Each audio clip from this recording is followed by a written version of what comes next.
Fala pessoal do Conversas Sustentáveis, como é que vocês estão? Estamos aqui para mais um episódio do Conversas Sustentáveis, a gente falar um pouco da parte da indústria calçadista, né? Como vocês sabem, o último a gente falou com o pessoal da Bicalçados e agora a gente vai falar um pouco das ações da Vulcabras.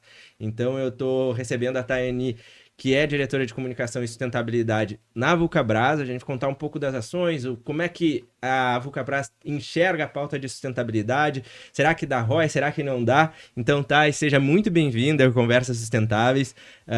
Aqui é um espaço que a gente já conversou um pouco antes, que a gente não tem respostas prontas, é bem um bate-papo, e que a gente quer entender um pouco mais do processo da Vulcabras, como é que vocês olham, como tu também vem enxergando essa pauta de sustentabilidade. Mas antes da gente entrar no tema principal, queremos saber quem é a Thay, né? Como é que é na pessoa física, como é que chegou, construiu a carreira.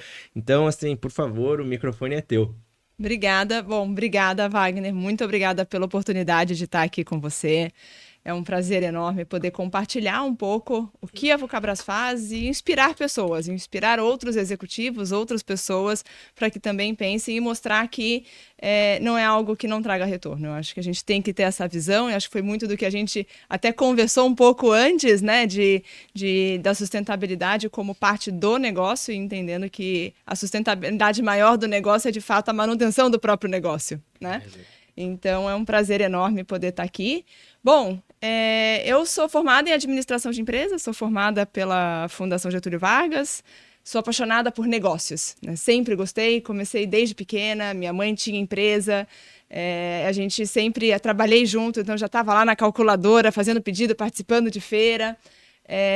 Então, assim, meus pais sempre estiveram aí no mundo empresarial, e eu sempre acompanhei isso, é uma coisa que eu sempre gostei, e aí depois fiquei ali na dúvida entre medicina e administração de empresa, até que cheguei à conclusão que eu queria mesmo era administrar, né? E aí fiz então a faculdade de administração, comecei a trabalhar ali primeiro numa área comercial, depois fui para o trade, depois cheguei em marcas, e aí fui evoluindo na carreira, cheguei na Under Armour, a Vulcabras depois comprou a Under Armour. Eu fui a responsável, fui gerente geral da Under Armour aqui no Brasil durante a aquisição da Vulcabras, e aí depois me convidaram para trabalhar toda a parte de construção de marca da Vulcabras e construção dessas pautas ESG dentro da Vulcabras, né? Então é assim que eu fui construindo a minha carreira, é aqui que eu cheguei dentro da Vulcabras, já faz 5 anos que eu estou no grupo.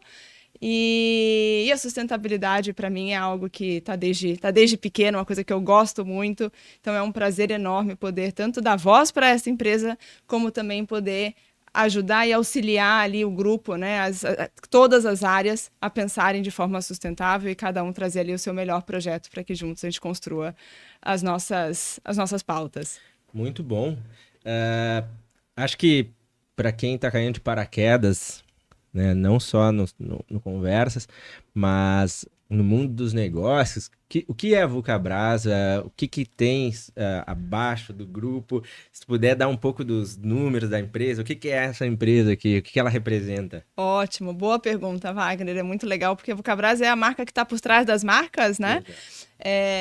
Hoje a Vulcabras, ela é dona da marca Olímpicos, né? Ela compra Olímpicos ali em 2007 da Azaleia. É a marca que ela adquire para se chamar de sua, mas é uma empresa que ela tem a Olímpicos, a gente tem a Under Armour e a gente tem a Mizuno, né? São 3 grandes marcas de artigos esportivos. A Vulcabras é uma empresa do ramo calçadista, ela tem hoje, vai fazer 73 anos esse ano, então mais de 70 anos de história, mas desde 1973 a gente administra marcas esportivas, né? A gente já passou por Adidas, Reebok, Puma, enfim, acho que as principais marcas já passaram pelo grupo, né? E aí desde 2007 a gente tem a nossa marca própria. E aí a gente vem crescendo, acho que muita gente tem a oportunidade de conhecer aí a Olímpicos, é um grande case, né? A Mizuno também é um grande case dentro da Vulcabras. Hoje é uma empresa que fatura 3,5 bi, né? Uma empresa que tem aí um ROIC de 29,5, né? Fechou 2024, então é uma empresa aí muito, muito sólida, né? Muito rentável. e que é focada hoje no negócio de artigos esportivos, né? Durante um tempo, após a aquisição ali da Azaleia, a gente chegou a ficar com o feminino, mas uma decisão estratégica, a empresa focou hoje no esportivo, é a nossa grande competência.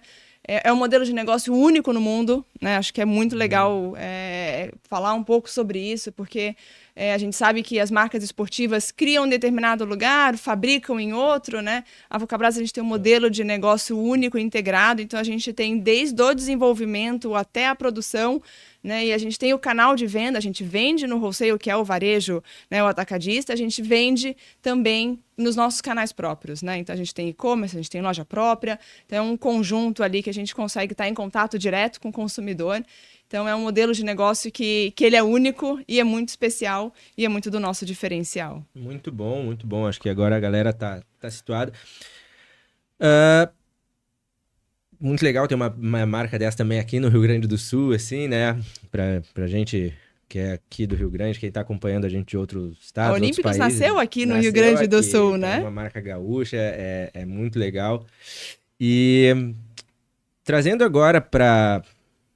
Acho que não tem como a gente fugir primeiro da pauta de inovação, porque uma empresa que vai se reinventando, né? Então tá no DNA. E como entrou isso, a sustentabilidade? Como é que você foi desenvolvido?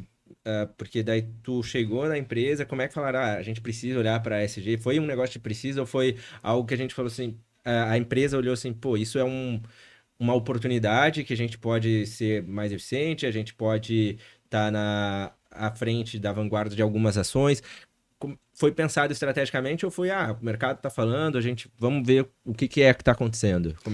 Quando a gente começou a falar de construir, né, essa área de sustentabilidade, o que a gente pensou, a gente já faz muita coisa, mas a gente não faz isso de forma coordenada, né? Uhum. As iniciativas, elas existiam, né? Mas a gente não tinha ali quais são as nossas diretrizes, quais são os guides, como é que a gente coloca todo mundo para olhar para o mesmo lado, né? E criar os nossos indicadores, começar as métricas, né? Antes eram métricas individuais de cada uma das indústrias, cada fábrica, cada unidade de produção fazia a sua, a gente não tinha algo integrado, então a gente conseguiu consolidar, e aí na hora que a gente foca todo mundo para o mesmo lado, a gente alinha o discurso, a gente alinha as práticas, e aí olha todo mundo para o mesmo lado. Então foi muito nesta direção, a gente já fazia muita coisa, mas a gente não conseguia ter visibilidade, né? E nem dar visibilidade, não ter visibilidade interna e tinha nem esses dar. dados, assim, tipo, pô, porque assim, eu até percebo isso dentro das empresas. Tem muita empresa que faz muita coisa e que nem se dá conta que isso entra na área de sustentabilidade.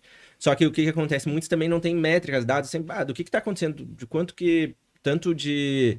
Pô, a gente trabalha isso aqui com a comunidade, a gente tem, sei lá, parte de energia renovável. Vocês também era algo que você sabe. A gente tem ações, mas sem saber do que estavam fazendo, assim, da proporção que Era era. exatamente isso. A gente não tinha mensuração dos dados. Na hora que a gente começou a colocar no papel tudo que a gente tinha, a gente falou assim, cara, é muita coisa, né? E a gente precisa contar isso, né? Tanto internamente como externamente, porque para as pessoas terem visibilidade e até estimular as pessoas a fazerem ainda mais, né? Então era muito nessa linha. Eram coisas isoladas, mas não tinha os KPIs, não tinha os indicadores, e o primeiro trabalho foi unificar. Não Sim. foi fácil e não é fácil, né? Ainda é E algo. vocês foram separando por empresa ou foi algo assim, tipo, as empresas reportavam e vocês traziam? A gente tem. A empresa é um grupo só. Isso. Né? Então, todas as unidades estão dentro do mesmo grupo. Mas a fábrica de Horizonte tinha suas próprias métricas. A de Itapetinga, que é a nossa da Bahia, também tinha suas próprias métricas. A gente não tinha isso unificado. Uhum. Né? Então, a gente criou uma estrutura agora que tem uma pessoa que junta todos esses dados. E a gente agora consegue ter visibilidade. Então, era muito por não ter essa visão consolidada, não tinha uma visão corporativa, né? Uhum. Cada escritório ou unidade de negócio tinha o seu, e a gente agora tem isso de forma consolidada. E como é que foi a construção disso? A gente vai ter uma área, como é que foi? Acho que uma das situações mais difíceis é a questão de adaptação de cultura, né? Como é que a gente. Eu sempre digo que toda empresa tem cultura, né? Às vezes não é como a gente quer, às vezes é, mas sempre tem uma cultura. E como é que foi esse processo de entender, pô, tem coisa que a gente já faz, mas tem coisa que a gente vai ter que melhorar o processo na caminhada, como qualquer jornada empresarial. Como é que vocês trabalharam com os colaboradores? Teve resistência? por parte de times, de olhar, pô, isso aqui eu tenho mais coisas que são mais importantes. Conta um pouco dessa construção, assim, de vocês. Legal. Antes de chegar na cultura de sustentabilidade, eu vou falar um pouco de processo de cultura também de Vulcabras, né? Claro. Porque eu acho que é uma história muito legal e eu sou uma defensora enorme de que cultura transforma, né? 100%. E a cultura, ela é gerenciada e os executivos têm esta responsabilidade de gerenciar a cultura, né? A gente começou a trabalhar a Vulcabras como marca corporativa, né? Dela ter uma identidade dela em final de 2020, né? Ao longo de 2020 começou essa semente, né? E em 2021 isso tomou corpo dentro da empresa. E quando eu falo construção de marca corporativa, é a construção de tudo, assim. Então, assim, quem é essa persona? Né? Qual é o propósito dela? Quais são os valores? Quais são os comportamentos? O que a gente preza, né? Então, a gente fez ali uma primeira rodada de documentar, porque muitas vezes a cultura está implícita, ela está ali no dia a dia, né?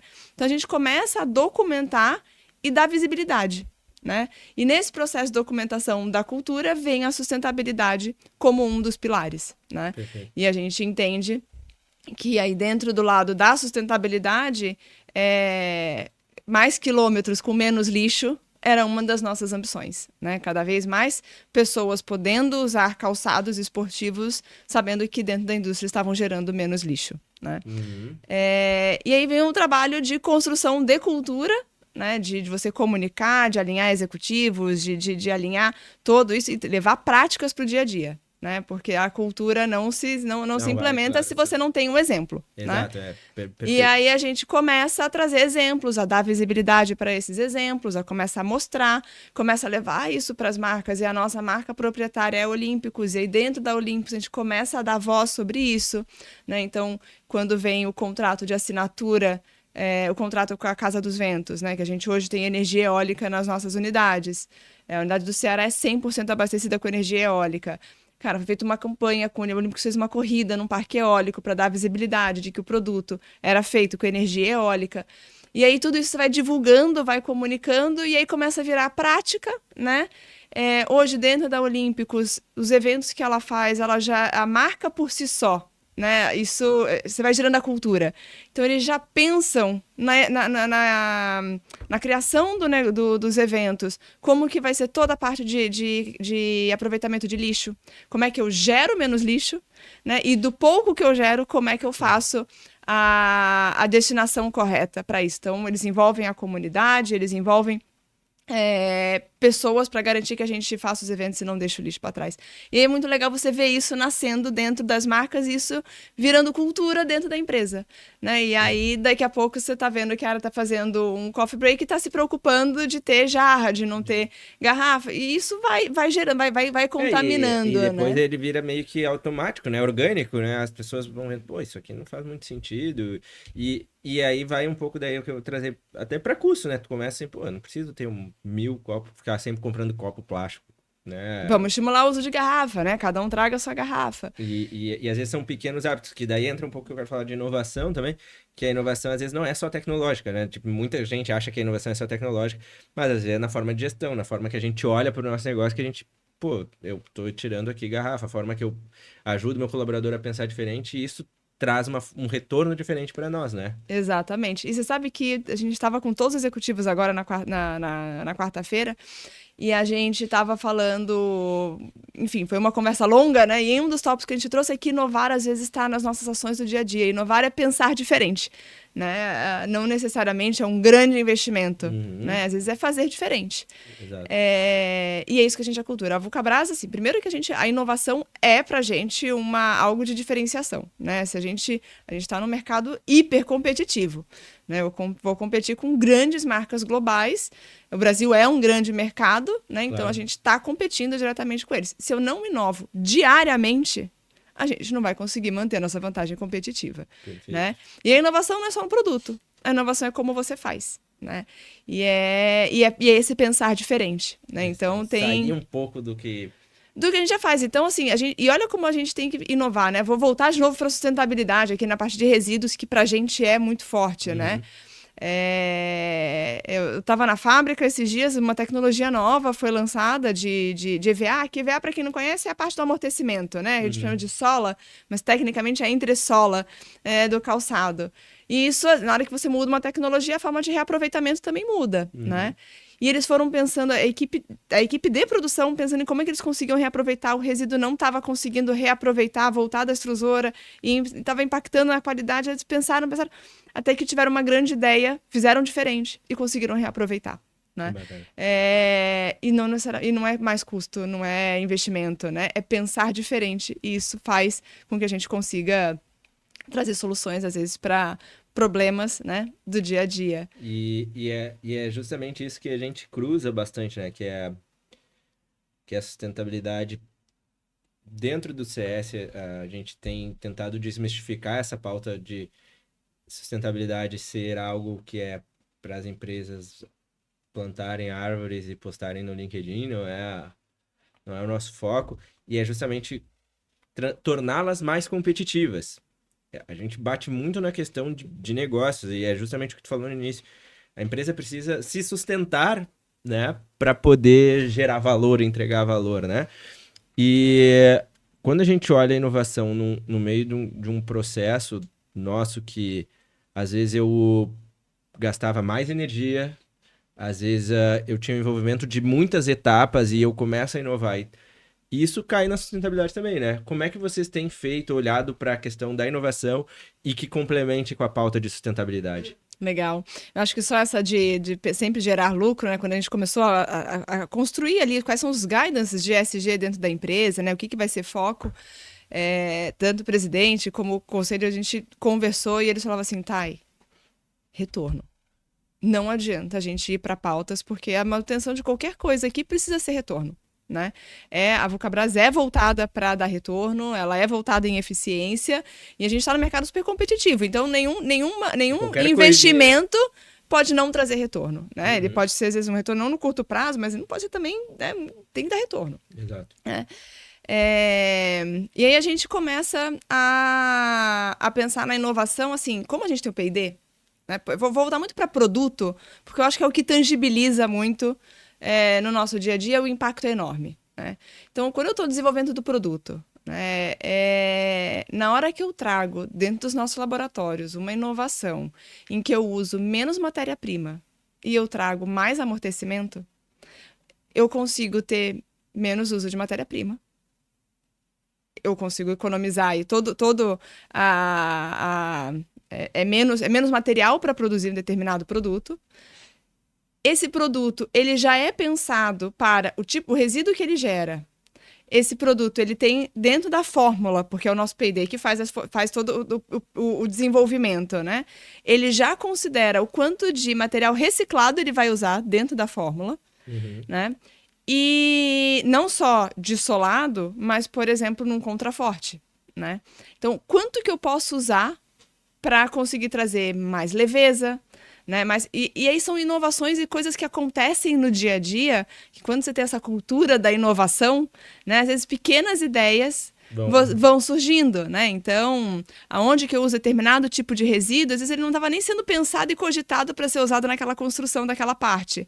E se eu fizer, né? E aí você faz o testa, que a nossa verticalização permite muito isso, a gente consegue criar, então, determinadas partes que são mais leves, que às vezes tem mais até consumo, consegue recuperar, reutilizar mais partes do nosso material, dos resíduos da indústria, e consegue entregar uma solução melhor para o cliente. Né?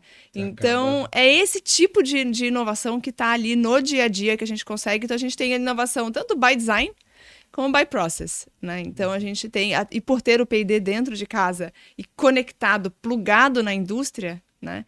Isso nos facilita e nos agiliza muito mais, né? Muito bom.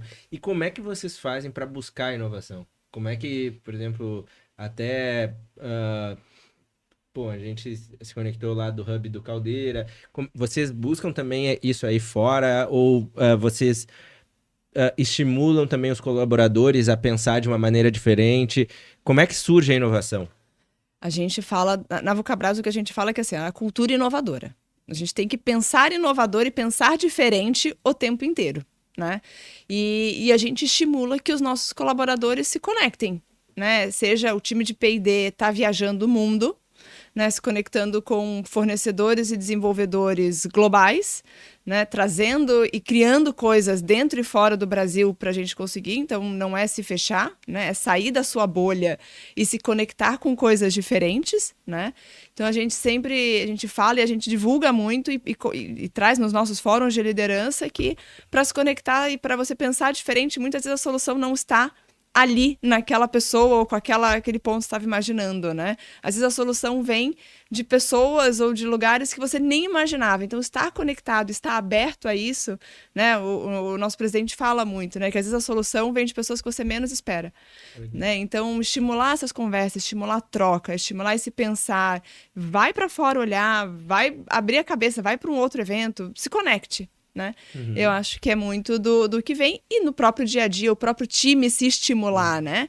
E aí vem algo que é da inovação, que eu acho que é muito, muito legal e que a gente fala muito, que é não limitar o time, né? Porque às vezes inovações que podem ser muito legais para o negócio, as pessoas não falam, porque às vezes não têm a segurança de falar, né? Então o clima interno, né, e a abertura para que o time também dê ideias, né? A gente acaba entrando já numa pauta de quase que cultura, mas não dá para falar de cultura inovadora se as pessoas não estiverem abertas, estiverem se sentindo confortáveis, né, de trazer novas ideias. Então, gerar um ambiente em que ideias podem ser trazidas e não vão ser tolhidas, né? E entender que o erro... Confiança para a pessoa falar. E entender que às vezes o erro faz parte do processo. E eu sou muito cautelosa de falar de erro, porque não é assim, errar, todo mundo pode errar, mas tem que corrigir rápido. Mas tem erros que são aceitáveis e tem erros que não são aceitáveis. Né? Aquilo que faz parte do seu dia a dia de negócio, você não pode errar. Mas nessas ideias, nessas inovações, você tem que testar. E às vezes o teste vem com algum tipo de erro, né? E aí não pode ser crítica, você tem que olhar aquilo com foco na solução. Tá, isso deu errado, o que a gente vai fazer rapidamente para a gente corrigir, né? Então essa velocidade... E é bom ter isso, né? Porque uma empresa desse porte tem uma agilidade e isso ganha tempo, né? Exatamente. E está dentro de um dos valores, né? Dentro da Vulcabras, um dos nossos valores é a agilidade e o outro é ser inconformado, né? Perfeito. Então, isso é o que a gente estimula no nosso time, é a agilidade. Não dá para você ficar pensando que, putz, isso não deu certo e, nossa, cara, deu errado. E aí, vamos para a próxima, né? E é muito bom para vocês que estão acompanhando entenderem... o quanto vai longe a sustentabilidade, que é uma das coisas que a gente fala, que é justamente porque isso traz resultados de uma maneira geral para a empresa, traz resultados para os 3 pilares da sustentabilidade, porque tem uma outra pauta que é importante falar, né? Que muita gente ainda atrela a sustentabilidade ao meio ambiente, né? Esse tempo a gente foi falar, a gente fez uma pesquisa lá, é claro, ali nossa, e pelo menos uns 76%, se não me engano, posso estar falando besteira, mas é por aí, atrela a sustentabilidade, a reciclagem, a só ambiental. Só o A. Só o A. E, inclusive, dos entrevistados, quando a gente traz, a galera também acaba falando só da parte ambiental. E a gente esquece da cultura, que isso são pontos que lá no Conversa a gente tenta falar justamente das adjacentes, o que compõe, né? E muito é falar de time. Tem um dos temas que a gente falou que é sobre felicidade nas organizações, tu proporcionar situações que o teu colaborador seja inove mais, que ele seja mais criativo, que ele esteja engajado com a causa, porque tu vai ter alguém que vai estar feliz onde trabalha, vai diminuir turnover, vai atrair novos parceiros. Como é que é essa parte de vocês de atração de parceiros, de colaboradores que vêm para a empresa em alinhamento? Sim, essa é uma pauta que ninguém espera do SG, mas é uma pauta que a gente trabalha muito, né? E isso foi uma das coisas que a gente começou com a criação, né, dessa área de ESG. A gente começou a olhar o social, e não é o social da ação que eu vou fazer com a comunidade. Claro. É o social que eu estou fazendo dentro, né? E aí, nesse dentro, a gente começa a trabalhar, né, cultura, valores e tudo mais, mas muito começa a trazer também para a prática, né? Por exemplo, uma das primeiras coisas que a gente fez foi assim, cara, a gente vivemos para o esporte. Nosso propósito é construir um país melhor a partir do esporte. Como é que eu estou incentivando os nossos colaboradores a, de fato, praticarem esportes, né? Não é só dar o desconto do produto, ter um desconto atrativo e tudo mais. Não é isso. Eu preciso da prática. Hoje, 100% dos nossos colaboradores têm Gym Pass. Que massa, é isso aí. Né? Eu tenho uma média de 14 mil treinos mês das pessoas. Né? Então, assim, as pessoas treinam. E mais do que isso, a gente, além de dar para os colaboradores, as pessoas também podem estender isso para os seus companheiros e companheiras, para sua família. Né? Então, as famílias também usam. E eu vejo muita empresa só para administrativo. Né? Não, eu quero fazer ela na fábrica. E aí, dá qualidade de vida para as pessoas. Exato. Né? E olha como eu falo, nosso poder de transformação, assim, eu acredito muito, né? A gente até conversou um pouco de pequenas ações que a gente faz, a gente transforma. A gente começou a levar a prática esportiva para o interior da Bahia, né? Para uma região de Horizonte. E aí a gente começa a ampliar não só a prática esportiva dos nossos colaboradores, como o ecossistema de academias e de prestadores de serviço ao redor do esporte começa a ampliar. E aí o nosso movimento é maior ainda, né? Então a gente trouxe verdade, levando, por exemplo, prática esportiva, né? Para todo mundo. A gente tem os projetos sociais que a gente faz. Né? E a gente organizou tudo isso, a gente já fazia os incentivos e tudo que a gente fazia, cada unidade fazia um pouco do seu, ou direcionava para determinada instituição, mas a gente não tinha foco. Né? Então a gente focou e determinou os nossos pilares. E a gente hoje está atuando, por exemplo, a gente tem, uma das premissas é projetos que estejam em Horizonte e em Tapetinga. Foi difícil, a gente só conseguiu, de fato, começar a levar projetos para lá. A gente levou o primeiro projeto em 23, a gente em 24 conseguiu mais e agora a gente está levando mais. E aí, quem são impactados são os filhos dos nossos colaboradores, que no final do dia também estão lá. Perfeito. Né? E isso vai gerando um orgulho, uma felicidade. Claro, pertencente, eu participo disso de alguma forma. Exatamente, você começa a se ver reconhecido nisso, claro. Né? E aí começa a construir o orgulho, né? O orgulho de pertencer, o orgulho de fazer parte. Então a gente começa nesse trabalho de construção de cultura, né? Que tem o SG e tem essa parte que é um SG, é uma comunicação, é tudo muito, muito conectado, né? De dar visibilidade, de fazer e dar orgulho para as pessoas de fazerem isso, né? Muita transparência. Né? Eu acho que transparência é algo que, nas corporações que não compartilham informações, que o time não sabe para onde a empresa está indo, que não sabe de problemas e a gente tem que falar de problemas. A gente não faz isso. Sim, não fazemos. Ou isso não podemos melhorar. Né? E a gente trazer essa transparência para o time é muito importante, porque aí traz esse orgulho de pertencer, traz esse orgulho de estar junto. E as pessoas acabam ficando mais felizes, vão quebrando barreiras, vão se conectando. Né? E aí, dentro dessa construção, a gente começou a criar rituais para as pessoas interagirem. Né? A gente tinha pessoas que trabalhavam há mais de 20 anos juntas e não se conheciam. Né? Acho que e aí a gente começou a trabalhar das pessoas se juntarem, de estarem juntas, de trocarem olho no olho, né? De contar piada, de participar de um evento, vai para um happy hour. Vamos criar esse ambiente, né? E aí a gente vai trabalhando em felicidade, eu acredito muito nisso. E muita gente acha que, quando fala isso, tipo, acho que é um pouco daquela cultura woke, e não tem nada a ver com isso, né?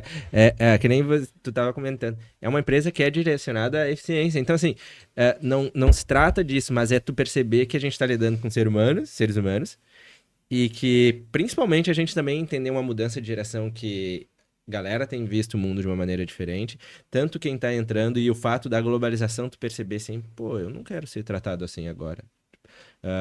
De empresas que antes a galera se via assim, não, eu sou só um número, e outra que ela quer estar junto e por si só ela vai produzir mais porque ela quer estar junto, né? Então, assim, quando eu falo normalmente isso, todo mundo acha assim, tá, mas essa não é a realidade. Eu falo, cara, as grandes empresas estão se movimentando assim. Como você faz importa muito, né? Muito. Então, e aí eu acho que as pessoas que estão engajadas, né, elas trazem um esforço discricionário a mais. Né? E esse a mais é que muitas vezes alavanca o resultado. Então, esse trabalho de pertencimento, e longe de ser woke, longe de ficar no mundo filosófico, é estimular as pessoas a se conectarem, trabalhar com uma liderança para que ela seja comunicadora, para que ela seja desenvolvedora, né? Para que ela olhe as pessoas hoje querem ter um senso de o porquê que eu estou fazendo isso, né? Comando e controle hoje não funciona mais, né? As pessoas querem entender o que ela está fazendo. E, no fundo, quando você tem as pessoas engajadas, elas fazem mais. Se elas fazem mais, o que traz mais? Retorno. Não, eu costumava brincar que minha irmã sempre me manipulava assim, né? Porque eu sempre fui o meio rebelde nas coisas. E a minha irmã sempre vinha quando ela sabia que era só pedir com jeitinho que eu fazia tudo que ela queria, mesmo não querendo fazer. E dela, ai, mano, vamos não sei o que, faz isso aqui. Daí eu, foi. Porque era justamente o jeito. Daí chegava meu irmão lá, pô, eu tenho que fazer porque eu sou mais velho e tal. Já não fazia, já. E é justamente isso, tu vai vendo numa questão de trabalho, a mesma coisa. É tudo o que tu tá fazendo, como tu conduz. E eu, como gestor também, fui aprendendo aquela velha máxima, né? Tudo pode ser dito, mas é como você vai dizer as coisas. Então, assim, e isso vai fazer a pessoa te admirar, ou ela vai fazer a pessoa não querer estar perto de ti de alguma forma. Exato. E a gente entender que é um mundo de inovação que está mudando, que é eu prefiro criticar que a geração... Eu falo, cara, tu pode criticar, mas é isso. Tu pode não gostar, mas... Então desiste de ter um negócio, tu não pode, porque se tu não aprender a te comunicar e a ver que eu digo que essa geração já vem com um chip instalado de muita coisa, né? Tem muita gente que critica o lado negativo, eu falo, cara, toda geração teve o seu lado negativo e o seu lado positivo. Esse conflito de gerações, ele existe sempre, né? Sempre, desde que o mundo é mundo. E eu digo, como questão de inovação, tu não pode pensar só com a tua cabeça. Mas eu acho que a gente tem... Só que tu tem que pensar no mundo que ainda não existe, como essa pessoa vê o mundo. E aí eu acho que é o grande diferencial de gestores, né? De tu sair um pouco da caixa. Eu sempre dou o exemplo que eu pratico meditação há muitos anos, né? E uma das coisas que eu trago pra mim na meditação é aprender a te olhar de fora, né? Tipo, tu olhar a situação e de uma maneira que tu consiga te olhar de longe. E a mesma coisa eu tento trazer para os negócios, né? Pô, como é que a gente vai olhar de longe e como é que a gente vai conversar com as outras pessoas, né? Sem eu criar uma expectativa naquela fala e ouvir, de fato, de coração aberto para entender o que se passa para a gente poder trabalhar e gerar melhores resultados. Porque Exato. tudo se passa disso dentro de uma empresa. Tu não quer usar teu tempo para algo que tu não vai gerar resultado no final das contas. Não. E deixa eu te fazer uma outra pergunta. A gente está se encaminhando para o final aqui. Mas já, tá tão legal, passa tão rápido, é um assunto tão bacana. Não, Isso, a gente pode falar ainda muito mais. Não, o que mais tem é pauta, né? O que a gente poderia. E como é que vocês estão enxergando o futuro, de uma maneira geral, da indústria calçadista, não só em relação à sustentabilidade, mas ou que cada vez vai estar mais, eu não sei. O que vocês têm enxergado para frente? Tem alguma coisa que vocês têm feito que, pô, a gente está olhando para isso aqui, o mercado tem se direcionado, forma de consumo está diferente. Como é que vocês olham para as tendências e até os desafios também, né? Claro. Eu acho que assim, tem... Não dá para não falar do ambiental, né? Então eu vou falar como ponto 1, porque eu acho que tem várias outras, que eu acho que aí amplia muito mais a nossa pauta, né? Eu acho que cada vez mais a gente pensar em como a gente, de fato, é responsável por tudo aquilo que a gente tem de impacto ambiental e tentar como você minimiza isso, pensando que isso não pode ser custo, né? Mas isso precisa, de fato, trazer um retorno para a empresa. É onde a gente está vendo, a gente está dentro de uma indústria calçadista aqui no Brasil, a AB Calçados, né? Ela tem trabalhado muito nessa pauta, a gente tem o selo de origem sustentável, que foi desenvolvido junto com eles, institutos internacionais, a gente é certificado diamante, né, que é a categoria máxima, e a gente é muito vocal nisso, né, da responsabilidade que a gente tem. A gente quer realmente que as pessoas percorram cada vez mais quilômetros com os nossos tênis, tendo a segurança de que a gente está gerando cada vez menos lixo. Então, esse lado ambiental, acho que assim, a gente, de fato, ter uma indústria que está pensando nisso e que está preocupada, até pela nossa associação, né, de realmente trazer algo do lado ambiental muito sustentável, né? E também tem a parte social, que a gente está no Brasil e isso nos tem um lado positivo, né? E o lado que traz mais desafios, né? A pauta social no Brasil, principalmente quando eu falo de trabalho, a gente tem leis trabalhistas muito exigentes, né? Então a gente tem uma mão de obra que tem diversos benefícios que, comparado com a indústria asiática, isso não tem. Né? Lá fora a gente sabe que as regulamentações são mais baixas, os salários são mais baixos, Não essa adianta preocupação. falar de sustentabilidade e depois ir lá para a China comprar enquanto as empresas estão melhorando os Pois é. processos. Né? Exatamente, né? A gente tá lá, a gente sabe que a qualidade não é a qualidade, que a remuneração da mão de obra, a segurança que esses colaboradores têm não é igual à do Brasil, né? Então, assim, A gente teve o caso da BYD agora, né? Que trouxe o pessoal... análogo a escravo, né? E isso é o que que acontece pra eles é lá comum, fora. né? Pra isso é o que eles acontece é lá isso. fora, né? E a gente fala, o errado não é que a gente tá errado. O errado tá lá. Não adianta brigar né? pela escala 4x13 aqui, o pessoal tá tentando se adaptar no correto. Não, mas daí eu compro na China porque é mais barato, que é o que eu te falei. Normalmente a pessoa vai pelo bolso. Ah, não, eu quero que tu mude, mas eu vou comprar lá que é mais barato. Exatamente, mas qual é o Sem se impacto preocupar daquilo, com o que tá né? acontecendo, né? Exatamente, o que tá por trás, né?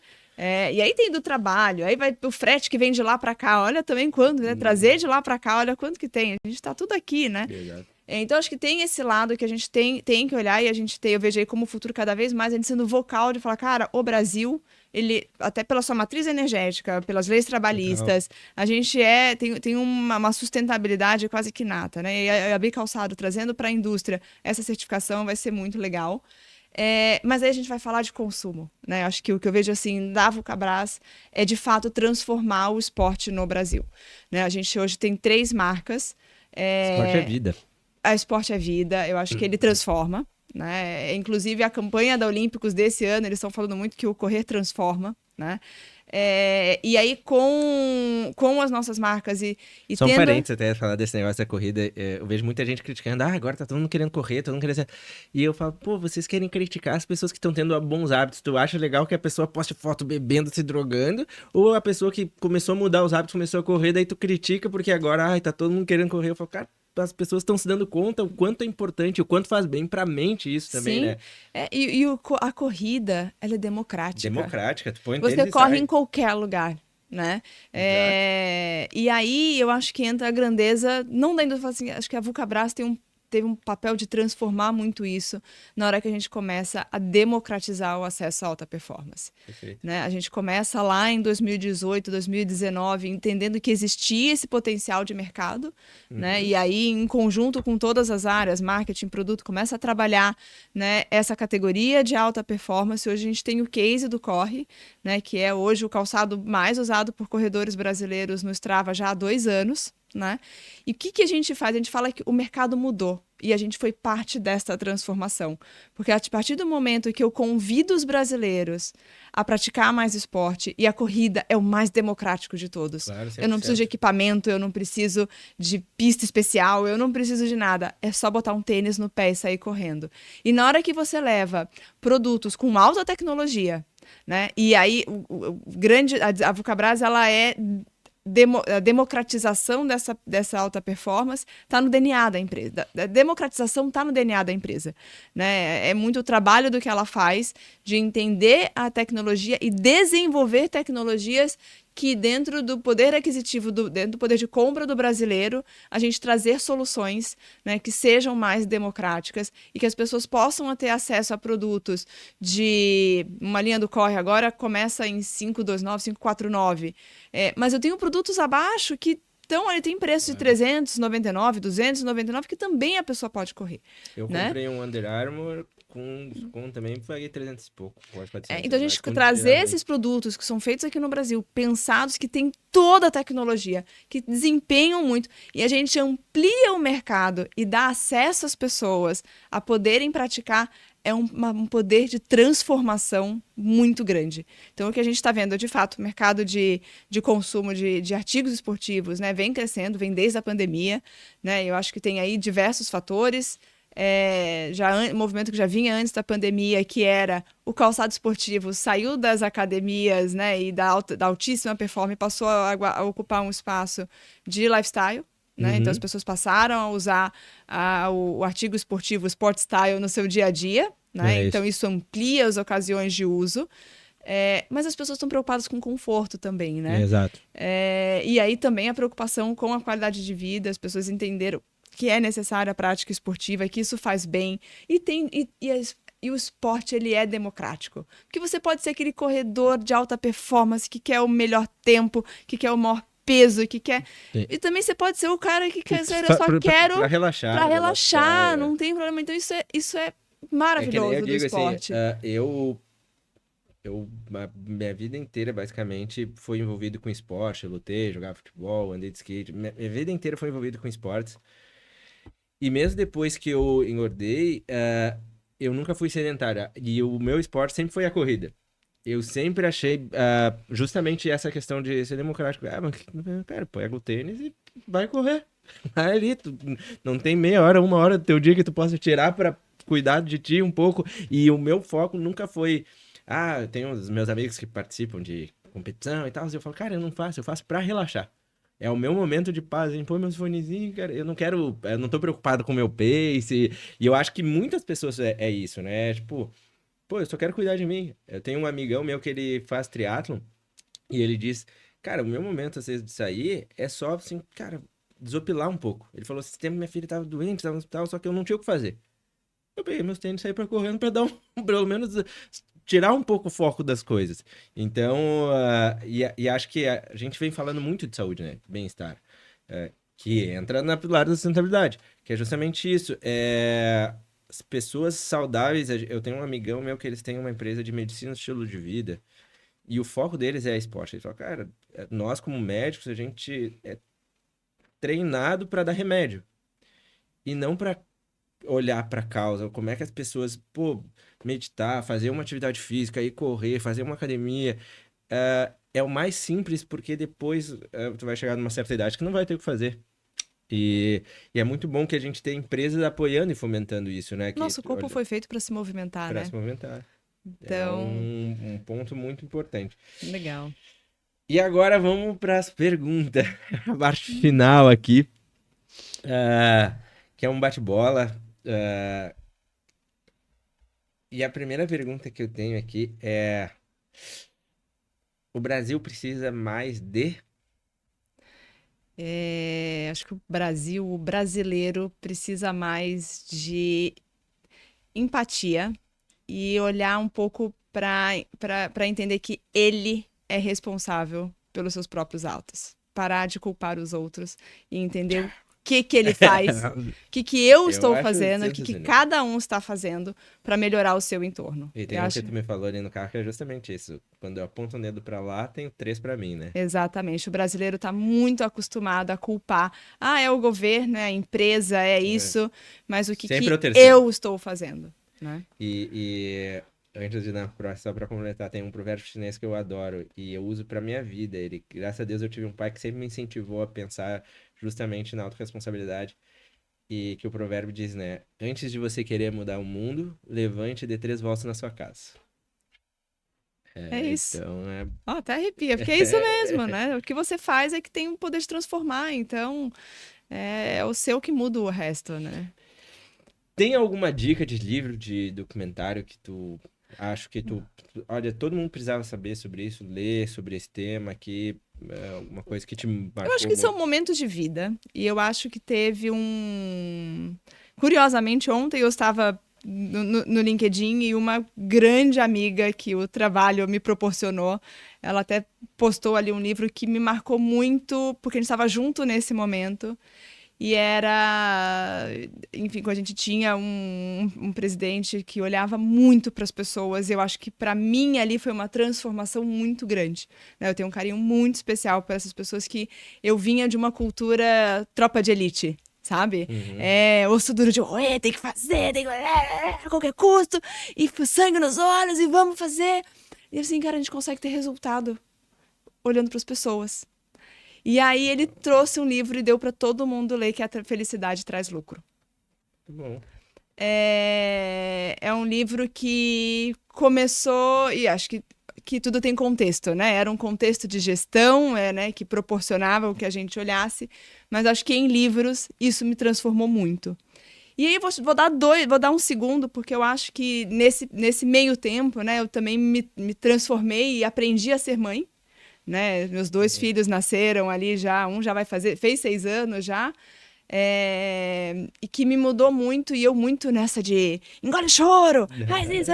E teve um livro que é o Bésame Mucho, né? Que é um livro que me trocou muito o meu olhar e começou a olhar o indivíduo.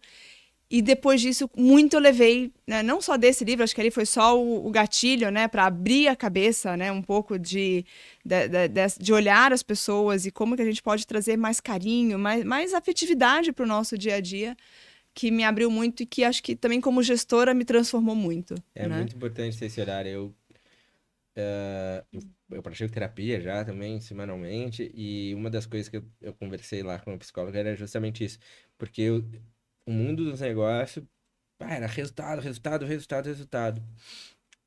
E depois, quando eu comecei a equilibrar muito mais essa visão, tipo, do meu emocional com o meu racional,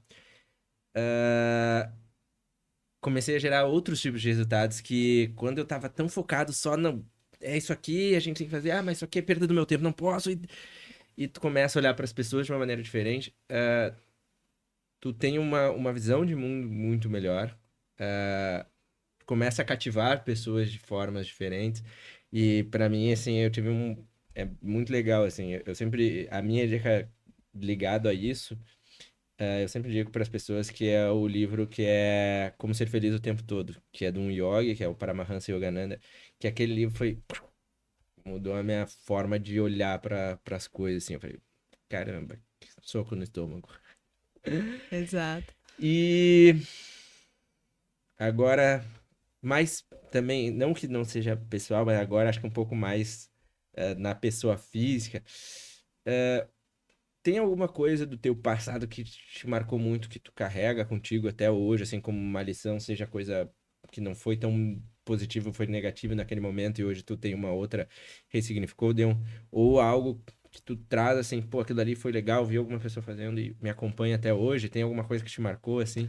Eu acho que dentro da minha carreira uma grande mudança foi essa gestão, né? Acho que eu vinha de uma cultura de resultado, resultado, resultado, né? Trabalhei numa empresa coreana que era pali pali, né? Vai, faz. E a gente vem essa cultura e aí ter vivido e participado dessa gestão e ter sido provocada, né? De tipo, Thay, não é a qualquer custo, né? As pessoas importam, a gente tem que aprender a olhar, a gente tem que ser mais humano, né? E menos robô, né? Me marcou muito, né? E eu acho que se hoje eu construir essa carreira, se hoje eu estou podendo transformar, né, as pessoas, se eu estou podendo participar disso, é por causa desse momento, né? Então, esse olhar mais humano para as pessoas, acho que me colocou num lugar menos só número, número, número, né? E aí me abriu muitas portas, conexões, tira um peso, sabe? Eu acho que você fica mais integrada, você se integra mais, acho que o seu olhar abre mais possibilidades. Muito legal. A gente tá encaminhando, já tomei um sinalzinho ali. Presente, o que que te inspira mais? E no futuro, o que que tu tem olhado e almejado? Eu acho que hoje o que mais me inspira é poder transformar, né? Eu acho que eu falo muito do efeito borboleta, né? Que eu acho que um bater de asas aqui vai gerar um furacão em outro lugar. São pequenas atitudes que vai mudar. E eu acho que hoje, ter a ciência e ter a consciência de que a gente está trabalhando em conjunto, né? Para transformar, né? E para evoluir, para trazer novos pensamentos é uma coisa que me motiva muito, né? Isso a gente faz hoje dentro da empresa, né? Mas é uma coisa que eu gosto de fazer, de estar aqui conversando, é com baita prazer, né? E poder impactar pessoas. Isso para mim é o que eu faço hoje e acho que é muito bacana. E a outra pergunta era do Do futuro, futuro, né? exatamente. O que que tem almejado? O que que tu mais almeja? Cara, o que eu falo é que assim, se a gente não se conectar com pessoas de verdade. De fato, as pessoas entenderem o papel dela no mundo e que tudo é integrado. Né? Não adianta eu pensar aqui e eu vou lá e corto uma árvore porque eu não tô nem aí, porque ela dá sujeira, né? E aí você não impacta que ela absorve água, e aí depois vai ter uma enchente, ou eu pegar e consumir um monte de plástico porque é mais prático e eu não tô nem aí, né? De que, não, depois alguém recicla. Mas, cara, não é alguém, tem todo um processo, tem toda uma cadeia, né? Como é que você faz isso? Então, as pessoas entenderem que ela é parte de um ecossistema, né? E como todo ecossistema, se alguma coisa não anda bem, todo o resto vai descompensar. Então, não adianta botar a culpa do que está acontecendo hoje no outro, né? De fato, assim, eu queria que as pessoas cada vez mais entendessem que ela é parte e que elas fizessem o dela, né? Eu acho que isso é algo que vai transformar e é algo que eu vejo que no futuro, assim, é do presente, é o futuro, é o que vai, de fato, transformar o mundo. Perfeito. E pra gente finalizar agora, que pergunta tu vai deixar pro próximo convidado ou convidado? Olha, eu acho que vai em linha com o que a gente acabou de falar, assim, que atitude, que transformação que você está fazendo hoje que vai impactar o futuro?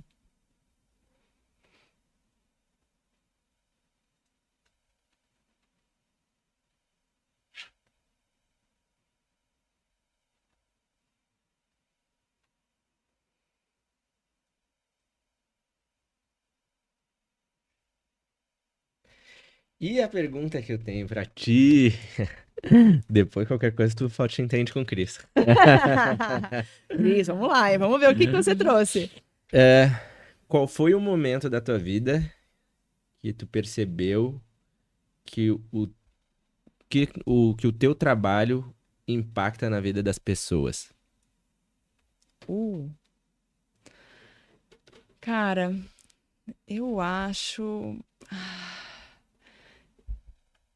que desde sempre, assim, porque minha carreira eu comecei em telefonia celular. Cara, o celular transformou as pessoas, né? E eu entrei no mercado de telefonia antes ainda de virem os smartphones, né? Peguei no início dos smartphones e a gente tinha um baita desafio. Acho que foi a primeira campanha que a gente fez que ela é transformacional, né? Que era explicar tudo que um smartphone poderia fazer por você, e na época eu estava na Samsung e era o Android, né? E a gente começou a mudar os hábitos, né? Desde você ensinar o Google Maps, né? Como é que você pode ter GPS, Claro. né? Como é que você podia... Ali a gente já começa uma pequena transformação, né? E aí eu acho que ali foi o começo, onde eu comecei a falar assim, cara, o que eu faço transforma, porque depois todo mundo começa a aderir e a gente vê a proporção, né, que fez. É óbvio que isso não foi eu que fiz, eu acho que é um conjunto, é um contexto, uma participação, é óbvio. né? Mas poder explicar e falar e trazer as pessoas para descobrirem isso, cara, olha o mercado como é hoje, né? Então, ter participado daquela transformação, você começa a ver que você impacta, né? Que as suas ações têm implicações em tudo que você faz. Então, ali foi um primeiro momento de falar assim, cara, a gente tem um poder de transformar, né? Incrível. E aí, dali foi evoluindo, e aí foi crescendo, e a gente falou bastante de transformação hoje, e aí acho que isso me mostrou como que é importante a gente pensar muito bem, porque o que a gente faz impacta. Perfeito. Pessoal, chegamos ao fim de mais um episódio. Quero agradecer vocês que ficaram conosco aqui. Agradecer também aos nossos patrocinadores, a Organic, a Papyrus, a Vida Veg, que acreditam no que a gente faz. Que seguimos trazendo conscientização aí para vocês. E comentem, nos sigam, @Conversas Sustentáveis em qualquer rede que vocês buscarem. E o meu é @WSLopes no Insta e Wagner Lopes no LinkedIn. Tá, e como é que a galera te acha? Como é que a galera acha a Vulcabras? Claro, a Vulcabras está como no Instagram, Vulcabras Oficial, no LinkedIn como Vulcabras. Hoje o nosso presidente é super vocal, então o Pedro Bartelli também está no Instagram, então vale a pena segui-lo. Eu estou no Tayani Assad, então também estou no Instagram ali. E acompanhe também as nossas marcas, né? Mizuno BR, Under Armour Brasil e a própria Olímpicos, que também tem bastante coisa legal para conhecer. Show de bola. Pessoal, nos falamos e até semana que vem. Tchau, tchau.